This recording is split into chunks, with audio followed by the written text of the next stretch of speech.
하나님 말씀 창세기 26장 17절 18절 두 절 보도록 하겠습니다. 같이 읽겠습니다. 이삭이 그곳을 떠나 그랄 골짜기에 장막을 치고 거기 거류하며 그 아버지 아브라함 때 팠던 우물들을 다시 팠으니 이는 아브라함이 죽은 후에 블레셋 사람이 그 우물들을 메웠음이라. 이삭이 그 우물들의 이름을 그의 아버지가 부르던 이름으로 불렀더라.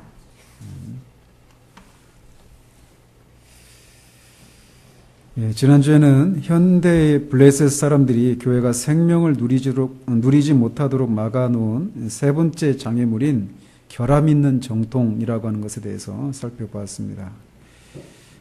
그 전까지는 기독교의 중추적인 진리를 부인하거나 소홀히 하거나 소홀히 하는 그런 교리들이 무엇인지에 대해서 살폈다면, 지난주에 살핀 것은 지극히 정통적인 정통 교리를 지지하면서도 왜 교회에 생명력이 없는가라고 하는 그런 이유를 살피기 시작한 것이죠. 그래서 그 첫 번째 이유는 인격이 서야 할 자리에 교리를 세웠기 때문이다.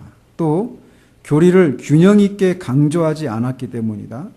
또 교회에 대해서 결함이 있는 교리를 견지하고 있기 때문이다. 또 예배에 오락적이거나 세속적인 요소를 가미하고 있는 것 때문이고, 또 마지막으로 영의 문제이기 때문이다. 우리의 영의 문제, 교만하고 자만하고 한 이런 것들 말이죠. 이런 이런 요소들 때문에 그런 특징을 드러내는 것을 이렇게 결함 있는 정통이다라고 말씀을 드렸어요. 그래서 결함 있는 정통에 있을 때 우리는 이 교회의 생명력을 누릴 수가 없다라는 것이죠. 오늘은 이어서 교회가 지극히 정통 교리를 견지하고 있음에도 생명이 없는 두 번째 원인인 죽은 정통에 대해서 살펴보기로 합니다. 지난번에는 결함이 있는 정통이었다면 오늘은 죽은 정통이에요. 로이 존스는 이 죽은 정통의 위험이 수세기 교회 역사 가운데 가장 큰 위험 요소이고, 이 로이 존스 그 당시의 교회가 직면하고 있는 가장 큰 위험이라고 말을 했습니다. 죽은 정통이다라고 하는 말은 정통인데 죽어 있다라는 거예요. 그래서 생명력이 전혀 없는 그런 상태를 말합니다. 왜 교회가 생명력이 없는가? 바른 교리를 전하지 않으면 생명력이 없는 건 너무나 당연합니다. 우리가 몇 주에 걸쳐 살펴봤던 것처럼. 그런데 지극히 정통이에요. 그런데도 생명력이 없는 그런 상태 가운데 있을 수 있다는 것입니다. 근데 그런 상태를 이렇게 죽은 정통이다라고 할 수 있는데, 이렇게 죽은 정통의 상태 가운데 있는 교회의 특징은 어떤 것들이 있는가, 이런 거를 우리가 오늘 살피려고 하는 겁니다. 교회가 죽은 정통의 이 위험에 빠져 있을 때 나타나는 이 대표적인 그런 표지들을 로이 존스는 여기에서 두 가지 큰 표지들을 제공하고 있습니다. 첫 번째로는 죽은 정통 가운데 있는 이 교회의 첫 번째 특징은 웬만한 채 하면서 자만해하는 것이다. 이렇게 그런 규정을 합니다. 그 말이 의미하는 것은 자신들은 정통 진리를 고수하고 있기 때문에 자신의 영적인 상태에 대해서 스스로 만족하는 상태를 의미하는 거예요. 이렇게 첫 번째로 이 죽은 정통 가운데 있는 교회의 영적인 표지는 웬만한 채 하면서 스스로 만족하는 거예요. 나는 정통 교리를 주장하고 그걸 고수하고 있으니까 우리는 문제가 없다. 스스로 만족하는 겁니다. 이런 태도를 보인다라는 거예요. 그리고 이 첫 번째 표지와 연관되어져서 두 번째로 나타나는 표지가 있다라면 열심을 혐오하고 열심을 혐오한다라는 겁니다. 이 두 가지 큰 주제를 가지고 오늘 이렇게 살필 건데, 첫 번째로 이렇게 웬만한 채 하면서 자만해야 하는 이런 것에, 이런 상태 가운데 있는 또 세부적인 표지들이 무엇인가를 먼저 살펴보려고 합니다. 그래서 이런 상태 가운데 있는 사람들은 자신들은 정통 신조와 교리를 믿고 있기 때문에 문제될 것이 없고, 문제가 있는 사람들이라면 이렇게 자신들이 믿고 있는 이런 정통 신조나 교리들을 믿지 않는 자유주의자나 현대주의자들이 문제이다라는 그런 입장이 있는 사람들입니다. 그래서 자신들은 문제가 없다라는 거예요. 정통 교리를 믿고 있으니까, 정통 교단에 속해 있으니까. 또는 더 세부적으로 말한다면 규모가 있고 유명한 교회, 또 유명한 목사님, 이런 교회에 속해 있으니까 자신은 문제가 없다라는 입장일 수도 있습니다. 물론 우리는 정통 교리를 믿고 고수해야 합니다. 그 참된 그리스도인의 표지는 에베소서에서 말하는 것처럼 그리스도 안에 있는 신실한 자들이에요. 믿는 자들이란 말이죠. 마땅히 믿어야 할 것을 바르게 믿는 사람들이 그리스도인이에요. 참된 그리스도인은. 그래서 우리는 바른 것을 믿어야 합니다. 정통 교리를 믿어야 해요. 그러나 자신들이 옳은 교리를 믿고 고수하는 것으로만 스스로 만족하고 이것을 믿지 않는 것들에 대해서는 자만한 태도를 가지고 있다라면 결국에는 바른 것마저도 무너뜨릴 수 있다라고 로이드 존슨은 지적하고 있습니다. 마치 욥의 친구들이 욥이 처한 상황을 바라보면서 욥, 네가 이런 상황 가운데 빠지게 된 것은 네가 이런 이만저만한 이유 때문에 그래라고 하면서 욥을 이제 판단하고, 그러면서 결국을 욥을 더 큰 고통 가운데 이렇게 몰아넣었던 그 욥의 친구들이 가지고 있는 그런 태도, 이런 태도들이 죽은 정통 가운데 있는 사람들, 특별히 웬만한 채 하면서 스스로 만족하는 이런 사람들이 보이는 그런 태도라는 것입니다. 우리가 욥기를 살펴보면 알 수 있지만 욥의 친구들이 이 말하는 것들 그 하나하나만 가지고 살펴보면 문제가 없습니다. 지극히 바른 생각들이에요.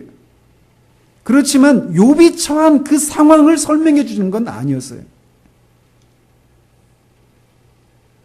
욥을 대하는 욥의 친구들이 그런 젠체하는 이 태도가, 젠체하는 그런 태도를 가지고 있었는데, 그런 태도가 죽은 정통이 가진 첫 번째 태도라고 로이드 존슨은 지적하고 있는 거예요.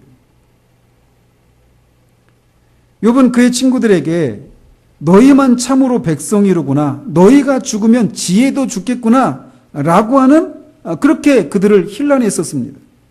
즉 욥이 볼 때 욥의 친구들의 그 태도들이 마치 자신들만 어떤 진리를 알고 있는 것처럼,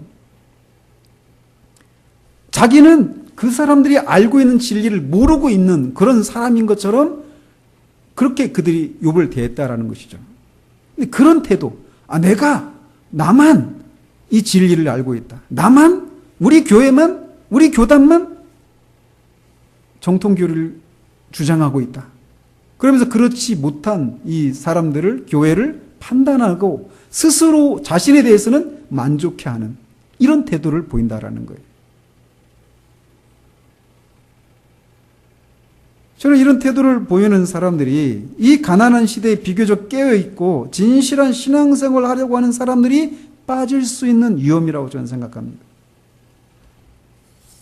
마치 자신들만 옳고 자신들이 진리를 고수하는 최후의 보루인 것 같은 그런 젠치하는 태도를 보인다라는 거예요.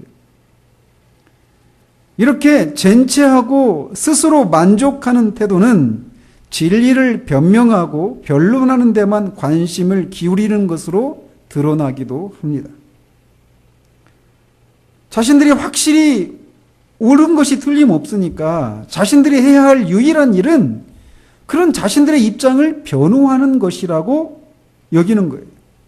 그래서 자신들이 믿는 것이 무엇인지, 그리고 그것이 왜 옳은지를 변명하는 이런 학문을 변증학이라고 하는데, 이렇게 진리를 변증하는 것이 필요한 일이긴 하지만 문제는 이렇게 진리를 변호하고 변명하는 것에만 온통 마음을 기울이고 자신이 옳다는 것을 유지하는 데에서만 만족을 느끼고 있는 그런 태도가 문제라는 것입니다. 그래서 누군가가 유명하고 영향력이 있는 어떤 사람이 자신들이 옳다는 것을 지지하는 듯한 발언이나 어떤 조짐을 보이면 단번에 그를 붙잡고 그를 의지하는 거예요. 봐라, 저렇게 유명한 사람도 우리가 믿고 있는 이것을 지지하고 옳다라고 한다 라고 마치 그의 바짓가랑이라도 잡는 듯한 그런 태도를 보인다라는 것이죠. 마치 그 사람이 지지하지 않느냐에 의해서 자신들이 옳다라는 것이 입증되기라도 하는 듯이 말이죠. 그러나 어느 것이든지 무엇인가를 가까스로 붙잡고 그것을 사용하는 방식을 보는 것은 정말 안타까운 일이라고 그는 지적을 합니다. 죽은 정통의 이 첫 번째 특징인 젠체하면서 스스로 만족하는 태도에 대해서 성경에서는 아모스서 6장 1절에서 시온에서 교만하게 지낸다라고 표현하고 있는 그런 모습입니다. 개역 한글에는 시온에서 안일하게 지내는 이렇게 번역을 했는데 이 표현이 의미하는 것은 종교라고 하는 것은 자신이 안전하게 느끼도록 하는 것에서 머물러야 한다라고 하는 태도입니다. 그들은 자신의 안일함과 안정감을 느끼게 만드는 종교를 추구합니다. 그래서 종교는 자신들이 누리고 있거나 누리기를 원하는 안일함과 안정감을 깨서는 안 된다라고 생각해요. 그들이 추구하는 종교는 자신들에게 닥칠지 모르는 위험한 상황에 대해서 일종의 종교가 보험 역할을 해주는 것에 머무르는 종교입니다. 그래서 종교는 자신들이 필요로 하는 것들을 제공하는 선에서 머물러야지 만약 종교가 자신들의 삶을 흔들고 더 나아가서 자신들을 불안하게 한다면 그런 종교는 그들에게 환영받지 못합니다. 그들에게 있어서 종교란 자신들의 삶의 일부분으로서 자신들이 통제할 수 있는 영역에 머물러 있어야지 반대로 종교가 자신들의 삶을 통제하려고 한다거나 그 종교가 자신의 삶에 모두 쏟아야 할 것을 요구하는 그런 시도가 조금이라도 보인다면 언제든지 그들은 그런 종교를 기각하고 맙니다. 종교가 제공해주는 삶의 안일함과 안락함은 언제나 환영하지만 종교가 그런 것을 넘어서서 자신들의 삶에 들어와서 이래라 저래라 요구하는 것을 그들은 원치 않아요. 종교는 단지 보험용일 뿐입니다.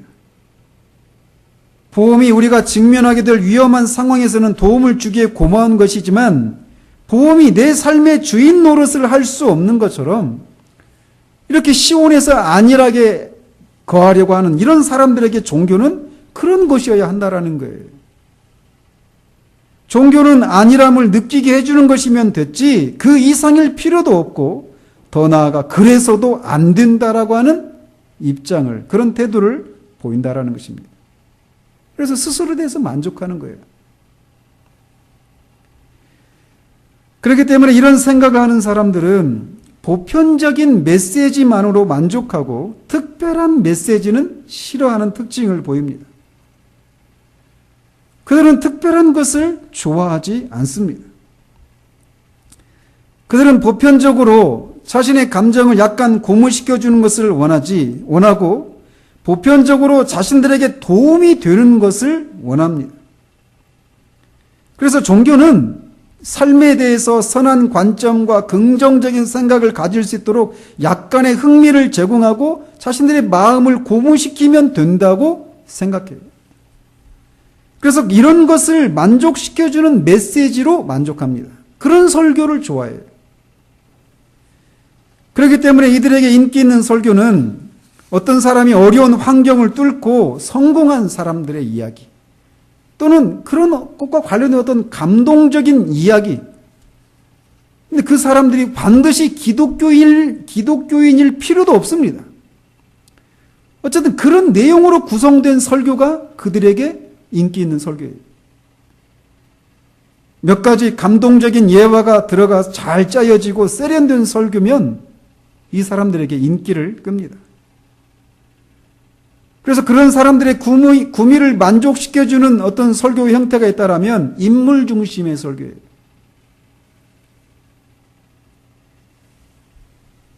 그렇다고 해서 인물 중심의 설교를 해서는 안 된다라고 하는 것은 아닙니다. 유명한 그 인기 있는 인물들이 있다면 아브라함, 요셉, 다니엘 이런 사람들이에요. 그들이 구속사에서 어떤 위치를 차지하고 있는지는 큰 관심이 없습니다. 단지 그들의 성공에서 자신들의 삶도 그런 성공을 할 수도 있다는 가능성만 제공한다면 그것으로 만족을 누리는 거예요. 이 로이 존스가 이 설교를 할 때는 인터넷이 없던 시대잖아요. 오늘날은 인터넷이 발달한 그런 시대에서 여러분들도 수시로 그런 비슷한 그런 영상들을, 설교나 영상들을 많이 접하고 있을 것입니다. 그래서 짧은 길의 어떤 감동적인 영상들이 많이 돌아다니잖아요. 저도 많이 봤거든요. 근데 그런 것들을 아무 생각 없이 접하게 되면 그 내용들이 굉장히 감동적인 내용들이 있기 때문에 우리가 감동을 받고 막 눈물을 흘리면서 마음이 따뜻해지는 경험을 하면 마치 그것이 은혜를 받은 것이라고 생각을 하기 쉽습니다. 그러나 이런 것이 사실상 죽은 정통의 한 단면일 수 있다는 생각을 해야 한다는 거예요. 그래서 이렇게 시온에서 안일한 태도를 취하려고 하는 이런 사람들은 자신의 신앙에 대해서 만족하고 그래서 이런 안일함을 누리고 있는 그 삶의 어떤 그 안일함과 이런 것들을 흔드는 그런 메시지들을 싫어해요. 그래서 그 사람들은 메시지가 자신을 탐사하고 이 종교가 자신의 삶을 간섭하는 것을 싫어합니다. 종교는 자신에게서 어느 정도 거리를 두고 있어야 한다라고 하는 것이 그들의 생각이에요. 그래서 자신이 원하는 때에 언제나 사용할 수 있는 지점에서 자신들을 수종할 준비를 하고 있어야 되는 것이 종교이지, 그 종교가 자신이 원하지 않는 지점까지 가까이 다가와서 자신의 안일함을 흔들고 나아가 자신의 삶을 간섭하려고 하고 자신을 불안하게 하는 것은 용납하지 않습니다. 저는 오늘날 이런 사람들이 교회 안에 거의 대부분이 아닌가 그런 생각을 해봅니다. 그러나 성경을 살펴보면, 구약을 보면 늘 이런 사람들이 대다수였습니다. 그래서 그들은 선지자들에게 우리들에게 부드러운 말을 하라라고 요구했어요. 이런 사람들의 요구에 가장 인기 있는 선지자들은 거짓 선지자들이었습니다. 그들은 백성들이 원하는 것, 즉 평화와 평화를 늘 외쳤습니다. 평화가 없는데도 거짓 선지자들은 항상 평화를 외치고 백성들이 듣기를 원하는 부드러운 말을 해 주었습니다. 모든 것이 잘 될 것이라고 백성들의 마음을 달래주었어요. 그렇기 때문에 그들은 언제나 백성들의 환영을 받았습니다.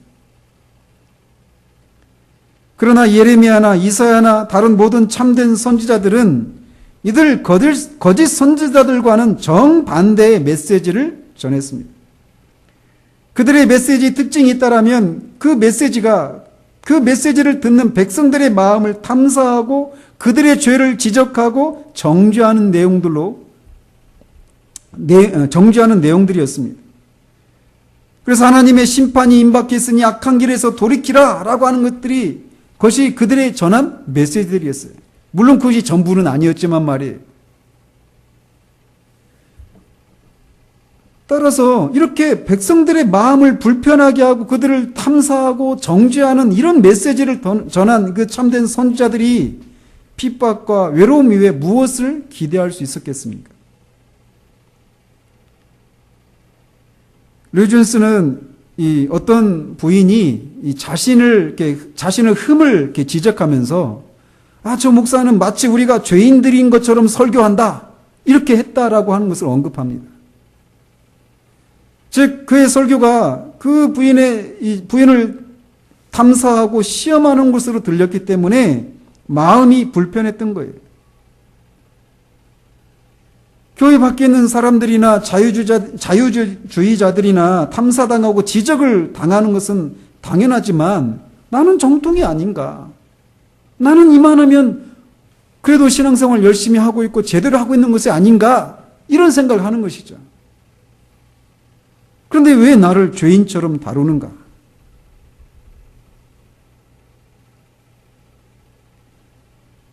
여러분, 이것이 어디 로이드 존스에게서만 일어나는 일입니까?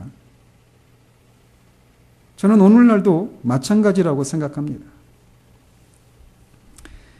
이렇듯 아모스에서 말하듯이 시온에서 아니란 것을 추구하는 사람들은 언제나 있어 왔고, 그들은 자기들을 탐사하고 자기들로 하여금 불안하게 느끼고 자신들을 꿰뚫어보는 어떤 그런 메시지들을 싫어했습니다.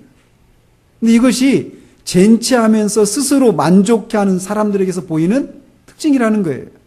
자신에 대해서 만족하고 있기 때문에 그런 자신을 탐사하고 때로는 정죄하고 그들을 불안하게 하는 이런 메시지들을 싫어한다라는 것입니다. 이게 죽은 정통의 한 표지라는 거예요.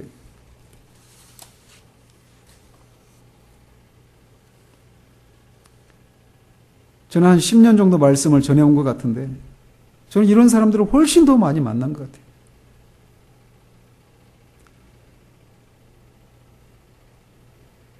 이렇게 이 죽은 정통 가운데 있는 이 사람들의 종교나 예배에는 생명력이 없기 마련입니다. 그들은 교회에 올 때 아무것도 기대하지 않고 교회에 옵니다.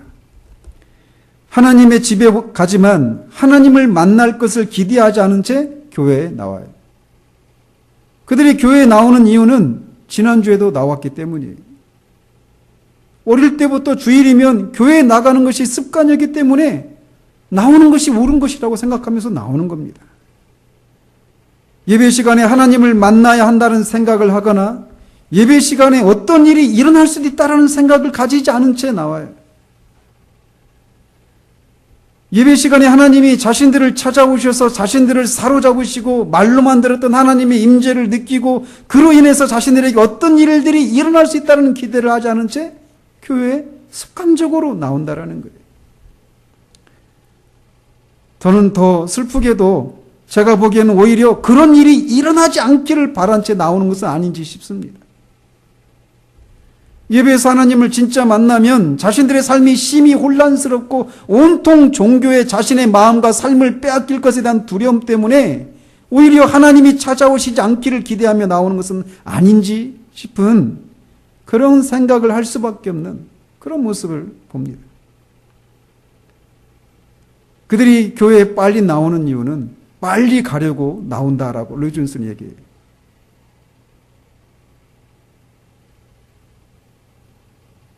그러나 부흥의 시대에는 사람들이 하나님을 만나기 위해 하나님의 집에 간다라고 하는 인상을 풍겼습니다. 이런 면에서 우리는 우리 자신을 살펴보아야 할 필요가 있어요. 우리는 예배에 하나님을 만나기 위해서 나오는가? 하나님이 우리에게 말씀해 주시고 우리를 만나고 우리를 만나 주시고 그 하나님을 예배하기 위해서 나오는가? 아니면 그냥 늘 나와서 예배했으니까 그래서 그렇게 예배하는 것으로 만족하고 그런 종교 생활을 하고 있는 것으로 만족하면서 교회에 나오는 것은 아닌지 돌아봐야 한다라는 거예요. 죽은 정통의 표제는 이렇게 스스로 만족하고 웬만한 채 하는 그런 태도를 보인다라는 거예요. 그런데 참된 기독교는 우리의 모든 것을 우리에게 요구합니다. 이렇게 웬만한 채 하면서 스스로 만족하는 사람들이 종교에 대해서 생각하고 있는 것과 같은 기독교가 아니라는 거예요. 우리의 삶을 흔드는, 우리가 필요로 할 때만 종교가 우리에게 어떤 우리의 신분과 같은 그런 역할을 해야지, 보험과 같은 역할을 해야지, 종교가 우리의 삶에 들어와서 우리의 삶을 흔들고 우리를 불안하게 하고 우리의 모든 것을 이렇게 간섭하는 이런 식으로 작용해서는 안 된다고 그들은 생각한단 말이죠. 그러나 참된 기독교는 그게 아닙니다. 우리가 이 신앙의 모든 것이 막 사로잡혀서 살고 있고 살 수 있기 때문에 이런 말씀을 드리는 것이 아니에요. 참된 기독교는 이 신앙이 우리를 지배하는 것이어야 돼요. 이렇게 죽은 정통 가운데 있는 사람의 첫 번째 표지는 웬만한 채 하면서 스스로 만족하는 거예요. 두 번째, 이 죽은 정통의 상태에 빠진 사람은 첫 번째 표지와 관련되어서 나타나는 특징이 있는데 그것은 열심을 싫어하는 태도를 보인다라는 것입니다. 이것을 다른 말로 표현한다면 성령을 소멸하는 죄를 짓고 있다라는 것이에요. 열심을 혐오하는 것을 성령을 소멸하는 것이라고 로이 존스는 말합니다. 그런데 이런 일들은 언제나 교회 부흥의 시대에 나타났던 모습들이었습니다. 18세기 영국과 미국의 부흥의 도구로 쓰임받았던 휘필드 목사는 감독들에게 광신주의라고 하는 비난을 들어야만 했습니다. 그들이 휘필드를 공격했던 것은 그가 전하는 메시지나 교리가 아니라 그 교리를 전하는 방식에 대해서라고 그들은 말하면서 휘필드를 공격했습니다. 형식적이고 잠들어 있던 그 감독들에게 휘필드는 귀찮은 존재였어요. 마찬가지로 웨슬레의 경우에도 경건한 신앙인이라고 알려졌던 자기 어머니 수산나로부터도 열심쟁이라고 하는 비난을 받아야만 했습니다. 이 수산나 웨슬레는 굉장히 경건한 부인이었어요. 그런데 웨슬레가 이신칭의 이 복음을 정말 성령의 역사를 통해서 깨닫게 되고 그 안에서 그런 변화가 일어난 후에 그 말할 수 없는 열심쟁이가 되어버린 거예요. 근데 그런 아들을 수산나가 경건한 부인이었던 이 웨슬레의 어머니 수산나도 웨슬레를 이해할 수가 없었어요. 그의 열심을 이해할 수가 없었어요. 우리는 이것을 큰 규모에서는 아니지만 우리의 작은 삶의 범주에서 우리는 이것을 경험합니다. 갑자기 한 사람이 성령의 은혜를 경험하게 되면 그는 갑자기 열심쟁이가 돼요. 그런 변화는 주변 사람들을 불편하게 하는 변화입니다. 근데 그는 본인은 몰라요. 왜냐하면 자신 안에 전하고자 하는 메시지가 있기 때문에 주체를 못하고 주변 사람들에게 막 그것을 전하기 시작하는 거예요. 그러면 왜 이제 와서 이걸 말해주냐고 그런 반응을 만나기보다도 오히려 귀찮아하고 자신을 이해하지 못하는 사람들을 더 많이 만나게 된다는 것입니다. 이런 모습은 언제나 있어 왔고 지금도 있어요.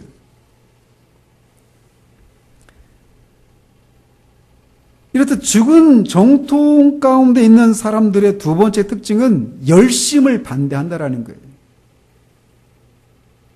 그런데 이 열심을 반대하는 것은 부흥을 방해하는 모든 장애물 가운데 가장 큰 것 중에 하나라고 로이 존스는 말을 합니다. 그렇기 때문에 이 주제를 살펴볼 필요가 있습니다. 특히 죽은 정통에 빠진 사람들이 이 열심을 싫어하기 쉬운 그런 위험에 빠져 있기 때문에 그렇습니다. 우리는 이 고린도전서 14장에서 고린도 교회에 있었던 일종의 혼란에 대해서 사도가 무엇을 권면했는지를 살펴야 합니다. 거기 보시면 고린도 교회가 이 예배 중에 막 사람들이 굉장히 혼란스러워졌어요. 막 여기저기서 방언이 성령께서 역사하셔서 막 여기 막 갑자기 방언을 막 합니다. 또 옆에 있는 사람이 또 자기에게도 성령이 임했다고 하면서 막 방언을 막 하는 거예요. 한 사람이 하는 것이 아니라 여기저기서 막 일어나서 방언을 하는 거예요. 생각해 보십시오. 여러분이 예배 중에 여기저기서 막 방언을 한다고 생각해 보세요. 일어나가서. 그리고 또 어떤 사람은 나에게 예언의 영이 임했다 하면서 막 예언을 막 하는 거예요. 얼마나 혼란스럽겠습니까? 그런 모습이 마치 밖에 있는 사람들이 그 고린도 교회에 들어와서 예배 현장을 본다면 저 사람들 미쳤다라고 말할 수밖에 없는 그런 무질서와 혼란이 고린도 교회에 있었던 거예요. 그러면서 그들은 성령이 내게 임하셔서 내가 어쩔 수 없다. 이렇게 말하면서 막 방언을 하고 예언을 막 하는 거예요. 우리도 이런 경우도 있죠. 막 어쩔 수 없이 성령께서 임해서 어쩔 수 없이 나도 어쩔 수 없이 막 그렇게 하게 됐노라고 하는 그런 얘기를 하는 경우들이 있어요. 그러나 사도는 하나님은 무질서의 하나님이 아니라 화평의 하나님이시라고 말하면서 예언하는 자들은 예언하는 자들에게 제재를 받는다라고 말을 합니다. 그러니까 예언의 영이 임해서 내가 어쩔 수 없이 나도 멈추고 싶지만 멈출 수가 없다. 이런 말이 맞지 않다라는 거예요. 예언의 영에 의해서 제재를 받는다라는 겁니다. 즉 통제할 수가 있다라는 거예요. 방언도 마찬가지고요. 그러면서 그들에게 모든 것을 적당하게 하고 질서를 따라서 해라라고 권면을 했던 것입니다.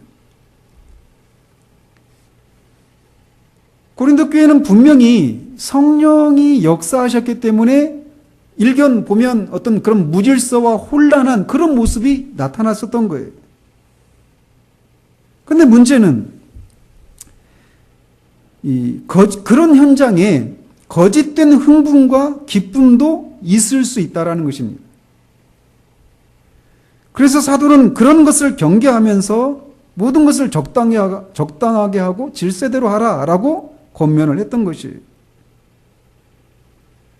그런데 이제 죽은 정통 가운데 있는 사람들은 이런 거짓된 요소를 강조하고 경계하는 것에 지나쳐서 이렇게 질서 있게 하려고 하는 이런 것을 경계하려고 하다가 성령을 소멸하는 위험에 빠질 수 있다라는 것을 말하는 것입니다.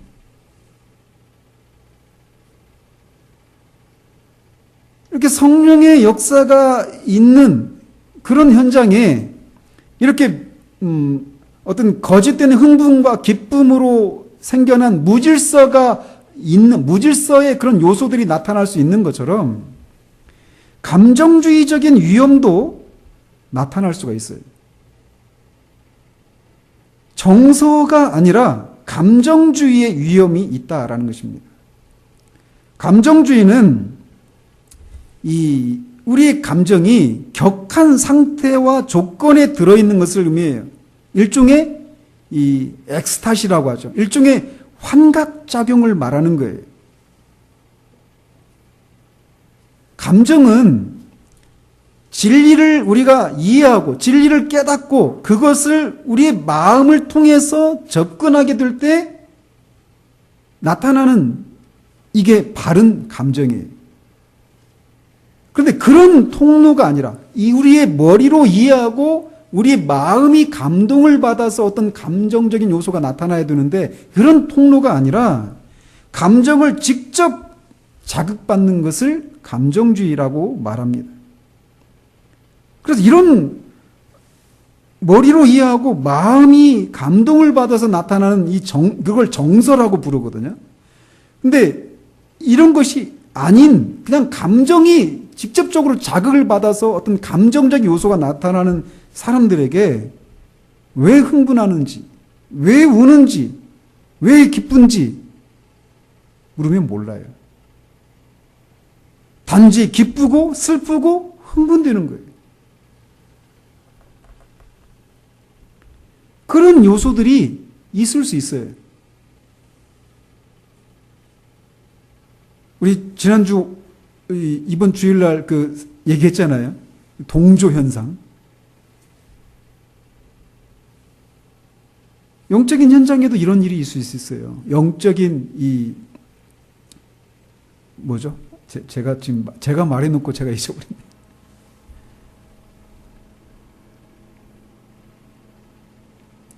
그래서 부흥의 시기에도 겉으로 보면 이런 모습들이 나타납니다. 그래서 사람들은 이런 모습들을 보면서 그들이 집단적인 히스테리에 빠져 있다라고 비난을 하곤 했어요. 실제로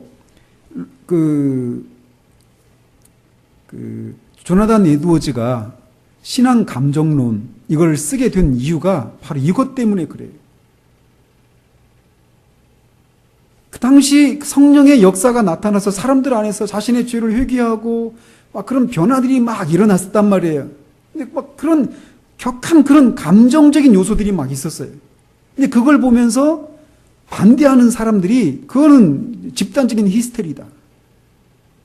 심지어는 이 악령에 의해서 나타나는 것이다라고까지 공격을 했단 말이죠. 그래서 그거에 대해서 참된 정서가 무엇인지, 진짜 성령의 역사를 통해서 나타나는 참된 정서가 무엇인지, 또 거짓된 정서는 어떤 표지가 있는지, 정서는 무엇인지 이런 거를 정리한 책이 신앙 감정론이라는 책이에요.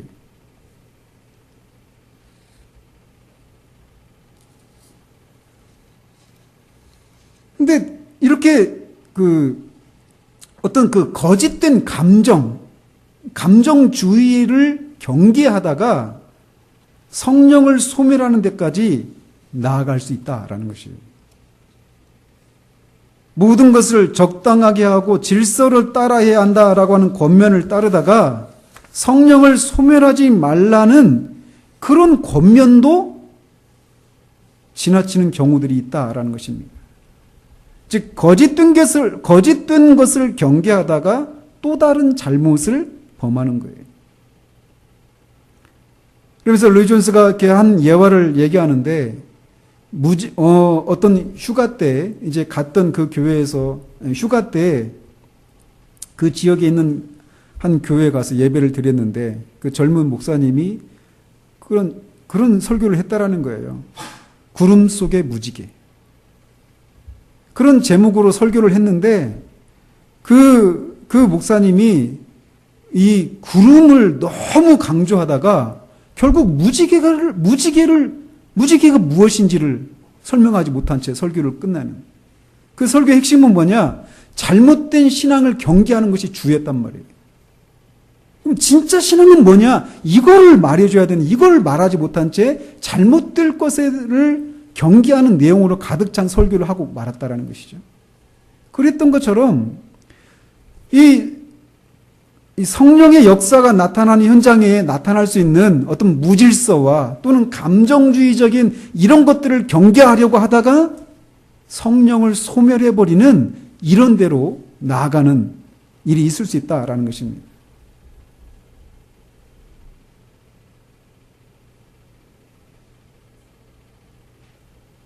우리는 언제나 이런 양극단으로 향하기 쉬워요. 그래서 무질서를 경계하려고 하는 이런 사람들에게 있어서 가장 큰 덕목은 질서입니다. 그래서 그들의 예배에서는 어떤 예외도 기대할 수가 없어요. 언제나 예배는 정해진 시간에 끝납니다. 저는 무질서를 조장하려는 것이 아닙니다. 질서를 강조하다가 성령께서 예배적으로 임하셔서 역사하실 때 있을 수 있는 일종의 혼란과 무질서에 대해서는 이런 사람들은 아무런 기대도 없다라는 것이에요. 아니 오히려 성령마저도 그들이 정한 프로그램을 따라 일하셔야 할 것으로 보입니다. 그래서 그들의 예배는 모든 것이 형식적입니다. 그런데 교회 역사를 돌아보면 교회가 생명력을 잃어버릴 때마다 교회는 언제나 예전을 강조하고 형식을 강조하는 대로 돌아갔었던 것을 봅니다.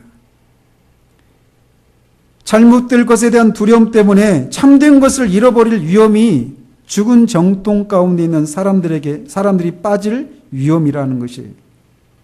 그들은 성령의 특별한 개입은 전혀 기대하지 않습니다. 모든 것이 정해진 순서를 따라 진행될 따름입니다. 김남희 목사님 예배의 감격에 빠져라 해서 말했듯이 예배는 때로는 파격이 있어야 돼요. 있을 수 있다는 것이죠. 그런데 그들은 전혀 그런 것을 기대하지 않습니다. 물론 반대로 늘 파격이 있어서 그게 아예 그냥 정해진 질서가 되어버리면 그것도 문제가 있겠죠. 죽은 정통 가운데 있는 사람들의 가장 큰 모토는 질서입니다. 그러나 부흥이 임하게 되면 언제나 예외적인 요소들이 나타납니다.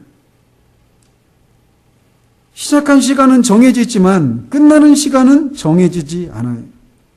설교가 때로는 예상하지 못한 일이 벌어져서 길어질 수도 있습니다. 반대로 늘 긴 설교는 그 성령의 역사가 있다, 이렇게도 말할 수도 없어요. 어쨌든 그런 예외적인 일들이 일어날 수 있다는 것입니다. 기도회가 예외적으로 길어질 수도 있습니다. 예배의 한 순서가 파격적으로 길어질 수도 있어요. 찬송에는 생명력과 감사와 기쁨이 넘쳐서 예배적인 찬양을 드릴 수도 있습니다. 짜여진 프로그램에 의해서 찬송을 수없이 반복하는 것이 아니라 예외적으로 찬양을 할 수 있는 일이 있다라는 것입니다. 이렇게 성령의 역사가 나타난 예배에는 예외적인 요소가 있고 그에 따른 무질서와 같은 요소들이 있다라는 것입니다. 또한 감정적인 요소도 분명히 나타납니다.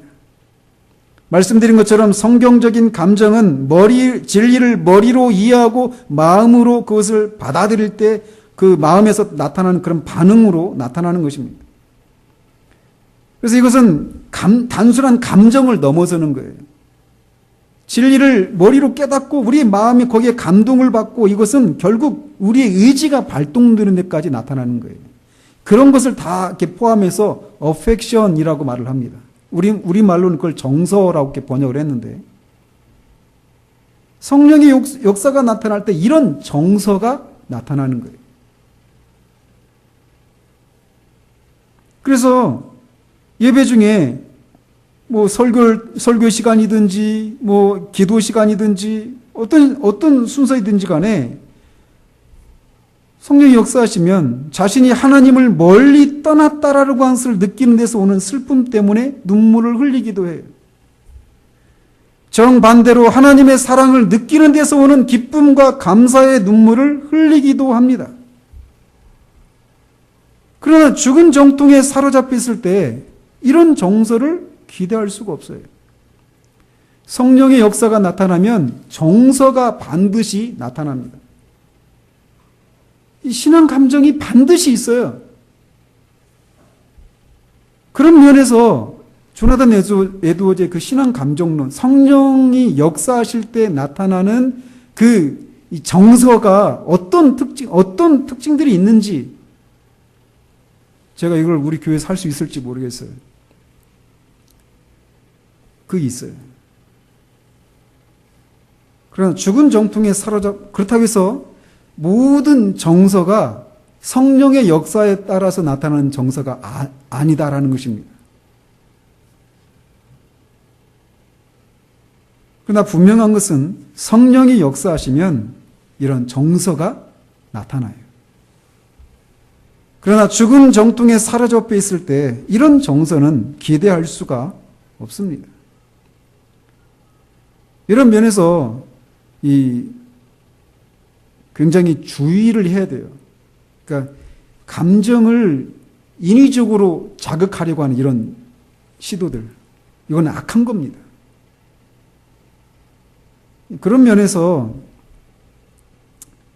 이 설교자가 휘필드는 말씀을 막 전할 때 이런 눈물이 있었어요. 휘필드 같은 경우 매번 그런 건 아니지만, 근데 그의 일기를 읽어보면 막 그런 게 있어요. 전기를 읽어보면. 근데 반대로 조나단 에드워즈는 굉장히 냉철했습니다. 휘필드가 설교를 하면서 울었다고 해서 그 눈물 때문에 그 회중들이 은혜를 받은 건 아니에요. 참된 정서는 진리를 깨닫고 마음이 거기에 반응을 해서 감정이 나타나는 거예요. 그리고 그 감정은 그냥 감정의 차원에서 머무는 것이 아니라 의지를 발동시키는 데까지 이어지는 거예요. 그런데 그 과정 없이 이 설교자의 그냥 눈물 때문에 감동을 받을 수 있어요. 이유가 없어요. 그런 면에서 설교자가 주의를 할 필요가 있어요.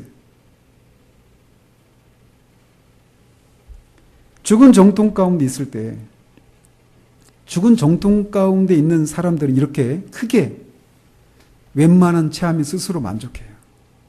그리고 열심을 싫어합니다. 이런 면에서 저는 말씀을 이렇게 준비하면서도 앞에서도 말씀드린 것처럼 우리는 이런 상태 가운데 처한 교회와 그런 사람들이 너무나 많은 시대를 저는 살고 있다고 생각해요. 그런데 이런 상태 가운데 있는 이런 것이 부흥의 장애가 된다는 것입니다. 우리는 우리 자신도 이런 면에서 주의를 할 필요가 있어요. 우리는 그래도 말씀을 사도적인 우리 교회가 지향하는 바가 그렇잖아요. 사도적인 가르침이 있는 교회.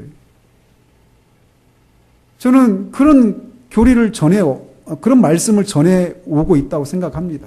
부족함이 있지만.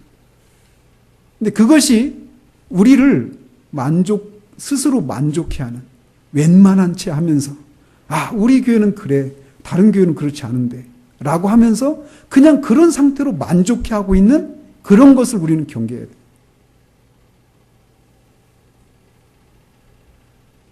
우리는 스스로 정말 그런 상태 가운데 있는 사람들이 신앙이 우리의 삶을, 자신들의 삶을 통제하는 그런 일이 있어서는 안 된다라고 하는 생각을 가지고 있는 것처럼 그런 생각을 가지고 있어서는 안 된다라는 거예요. 저는 너무 슬픕니다. 하나님이 우리에게 전부가 아닌 것이.